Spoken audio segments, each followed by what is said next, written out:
ഇടത് വലതു മുന്നണികളുടെ അനാസ്ഥയിൽ 10 വർഷമായി മുടങ്ങിക്കിടക്കുന്ന Ponmundam police line railway approach road NDA അധികാരത്തിലെത്തിയാൽ 6 മാസത്തിനകം പൂർത്തിയാക്കുമെന്ന് NDA സ്ഥാനാർത്ഥി കെ നാരായണൻ. നിർമ്മാണം പൂർത്തിയാവാത്ത അപ്രോച്ച് റോഡ് സന്ദർശിച്ച ശേഷം മാധ്യമപ്രവർത്തകരോട് സംസാരിക്കുകയായിരുന്നു അദ്ദേഹം. 2015-ൽ റെയിൽവേ തങ്ങളുടെ ഭാഗം കൃത്യസമയത്ത് പൂർത്തിയാക്കിയെങ്കിലും അപ്രോച്ച് റോഡ് നിർമ്മിക്കേണ്ട സംസ്ഥാന സർക്കാരിന്റെ മെല്ലെപ്പോക്ക് മൂലം പാലം ഉപയോഗശൂന്യമായി തുടരുകയാണ്. കേന്ദ്ര സർക്കാരിന്റെ സേതുബന്ധൻ പദ്ധതി പ്രകാരം 33.2 കോടി രൂപ അനുവദിച്ചിട്ട് 7 വർഷമായെങ്കിലും പദ്ധതി ഇപ്പോഴും തൂണിലും തുരുമ്പിച്ച കമ്പികളിലും ഒതുങ്ങി നിൽക്കുന്നു. ചമ്രവട്ടം ഭാഗത്തു നിന്ന് വരുന്ന വാഹനങ്ങൾക്ക് തിരൂർ ടൗണിലെ ഗതാഗത കുരുക്കിൽപ്പെടാതെ മലപ്പുറം പെരിന്തൽമണ്ണ ഭാഗങ്ങളിലേക്ക് പോകാൻ ഈ ബൈപ്പാസ് അത്യാവശ്യമാണ്. സ്ഥലം ഏറ്റെടുക്കുന്നതിലും ഭരണാനുമതി നൽകുന്നതിലും സംസ്ഥാന സർക്കാർ വരുത്തിയ വീഴ്ചയാണ് പദ്ധതി നീണ്ടുപോകാൻ കാരണമെന്ന് കെ നാരായണൻ ആരോപിച്ചു. NDA വിജയിച്ചാൽ കേന്ദ്ര മന്ത്രാലയത്തിൽ നേരിട്ടിടപെട്ട് നിർമ്മാണം യുദ്ധകാലാടിസ്ഥാനത്തിൽ പൂർത്തിയാക്കുമെന്നും അദ്ദേഹം വോട്ടർമാർക്ക് ഉറപ്പ് നൽകി. തിരൂരിലെ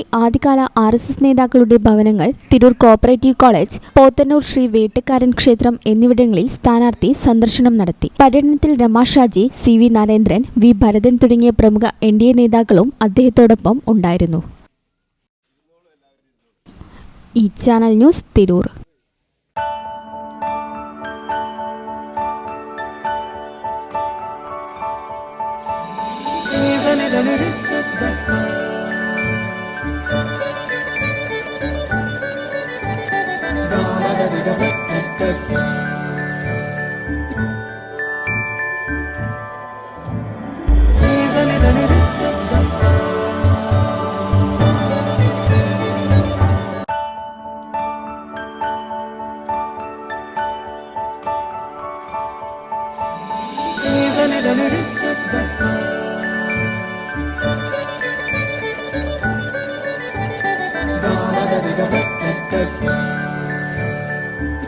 Qatar golden diamonds, Calicut road, Valanchery main road.